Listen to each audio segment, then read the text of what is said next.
To Africa now, Mali has announced 2 days of national mourning after its Defence Minister, General Saido Camara, was killed in an attack by al-Qaeda-linked group on Saturday. Attacks continued on Sunday after the group, joined by Tuareg rebels, carried out one of the largest ever coordinated attacks in the country in recent years. The UN is calling for an international response to violence and terrorism in the West African Sahel region after Saturday's large-scale assaults. Joining me now in the studio is Doug Herbert, our international affairs commentator. Hi, Annette. Doug, Mali's been the scene on and off of jihadist threats and military coups for the last 14 years. It's been buffeted again. Just bring us up to speed as to indeed what's happening there at the moment. Yeah, you said buffeted. I'll go even further. It is reeling right now. It is seeing what's being described by regional observers as one of the biggest coordinated attacks that this country that has been really in rebellion and coups and threats from jihadist groups over the years. It's seen no shortage of violent activities. But right now, these attacks are being described as unprecedented. And I use the word coordinated, which raises the question, well, coordinated by whom? There are two, you might say, a ragtag and unlikely alliance between, on the one hand, this al-Qaeda-affiliated group that calls itself the Group for the Support of Islam and Muslims. It's called JANIM in the English acronym. And it's teamed up with, essentially, separatists led by the Tuareg minority, and they go under the name of the Azawad Liberation Front. Now, you might remember them. They have their stronghold in the north, and they were based, a lot of them, really in Kidal, one of the big northern cities that way back when, and this is why a lot of our viewers might vaguely remember Mali from another incident, they basically overran the country, this movement, back in 2012. So we're going back 14 years. And it wasn't until really the Malian government forces, with their Russian allies at the time, just a few years back, 2023, retook that region.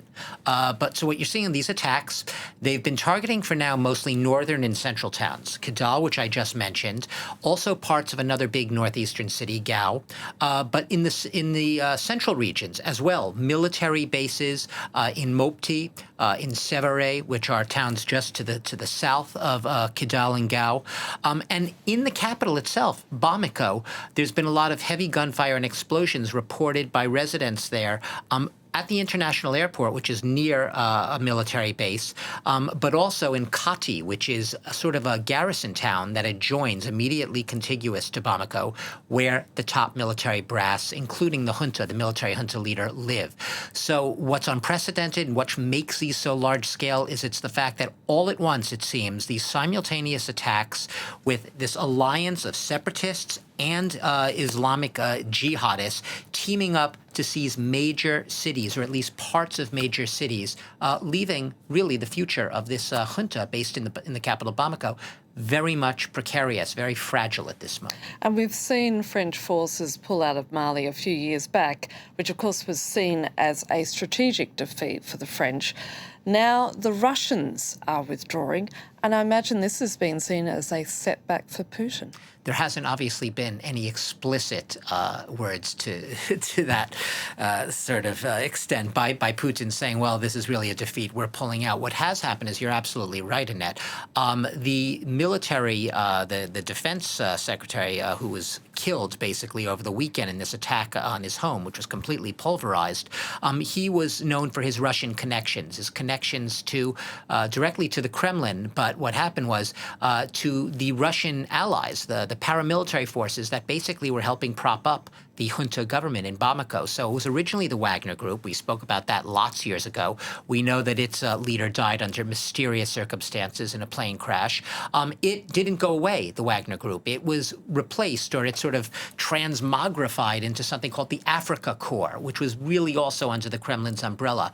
And the question is now, is the Azawad Group, which I mentioned earlier, that's the separatist Tuareg-led separatist movement, they said they struck an agreement with the Africa Corps, with the Russian-led Africa Corps, to basically withdraw. They'd let them withdraw from Kidal, the northern town I spoke about. So the reports are that those forces from the African Corps, the Russian forces, have withdrawn from the town. Doesn't mean all the forces have left. Doesn't mean they've gone back to Russia. But yeah, it smacks of some sort of big setback for a Corps that was seen as a big ally of this regional government. It leaves the future of that relationship up for grabs, and we don't really know what's going to happen to the remaining Africa Corps forces, those Russian forces that replaced Wagner. What's going to happen to them in the near future as this situation evolves?